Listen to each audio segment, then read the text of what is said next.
Colon cancer is on the rise for young adults. So as a cancer dietitian, I guess asked all the time, hey, what do I need to take out to reduce my risk of colon cancer?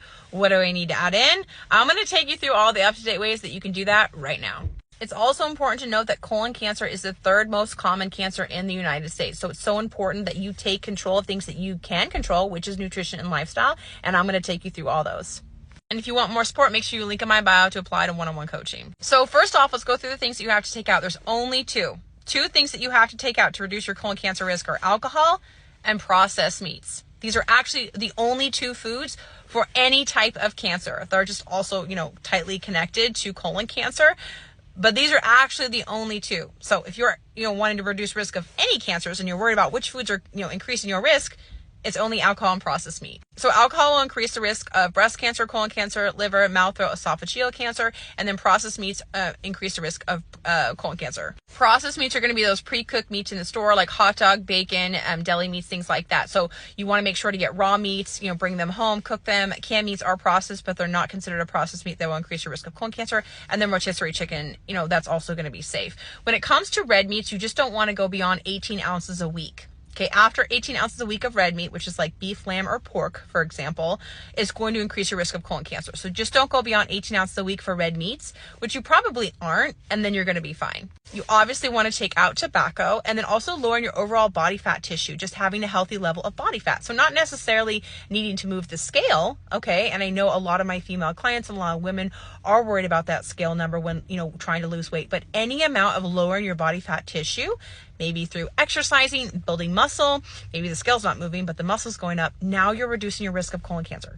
So if you have goals for weight loss, whether it's, 10, 20, 30 or more pounds, even a little bit of weight loss is going to begin to reduce your risk of colon cancer. So you don't have to achieve all of your weight loss goals to start making progress in reducing risk. Another thing that you can do is when you're grilling, try to pre-cook your meat so they don't get a lot of charring when they're on the grill.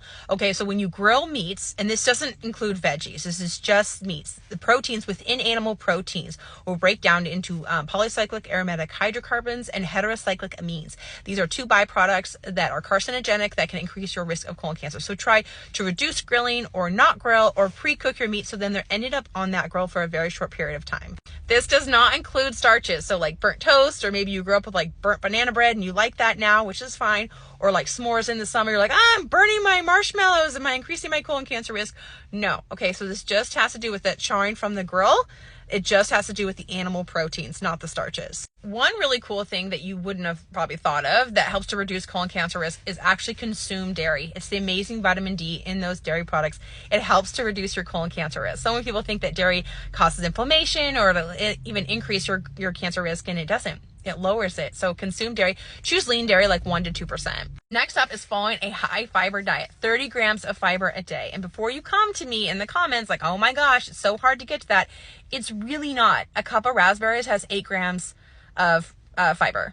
Okay, a slice of whole grain bread is going to have 4 to 5 grams of fiber. If you're having cereal, whole grains, nuts, seeds, legumes, fruits and veggies throughout the day, you're going to hit that 30 grams. It's not hard to hit 30 grams of fiber, but if you're someone who's like not having any fruits or veggies, not having any, any type of plant foods, well, initially it may be a bit of a challenge, but you can get there. 30 grams of fiber a day will reduce your risk of colon cancer.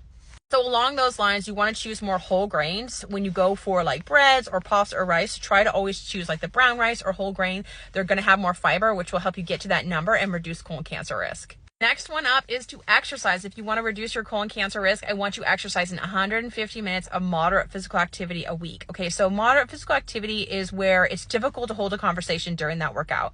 So more movement is best, like sitting less and moving more. The World Cancer Research Fund does talk about how that helps you reduce risk of cancer. But specifically for colon cancer, you want to get your heart rate up. So moderate physical activity would be, like fast-paced walking, jogging, cycling, things where it's difficult to have a conversation because you're breathing so hard. That's moderate level. I'm going to go over processed meats a little bit more so you have some examples. So like you want to remove out pepperoni, trying to not have those pre-cooked meats like pepperoni or sausages on your pizzas. Deli meat sandwiches, try cooking fresh meats. Having those ready to slice up and put on your sandwich is going to be better. Rotisserie chicken, canned meats. You can do vegetarian sandwiches. Just those pre-cooked meats or like bacon or hot dogs, you really want to try to pull those out. If it's once in a while, I wouldn't worry about that. But on a regular basis, you really really want to pull that out. The more processed meats you have, the more it's going to increase your risk of colon cancer. And then lastly, here's some common first signs and symptoms. Feeling bloated all the time, prolonged trying to go to the bathroom. If you have blood in your stool, unintentional weight loss, these all can be signs of colon cancer. If you have some of these signs, it's definitely a good idea to go talk with your doctor, as some of these may not be colon cancer and they wouldn't want you to feel like you have it, but these are just some things to look out for. If you want more support, whether you're during cancer treatment or post-cancer treatment, link in my bio, apply to one-on-one coaching. I work with cancer survivors all over the world as your cancer dietitian who helps you feel your best and eat really, really well so you can have really good treatment outcomes and you can make sure to reduce your risk of colon cancer with everything that I talked about and so much more.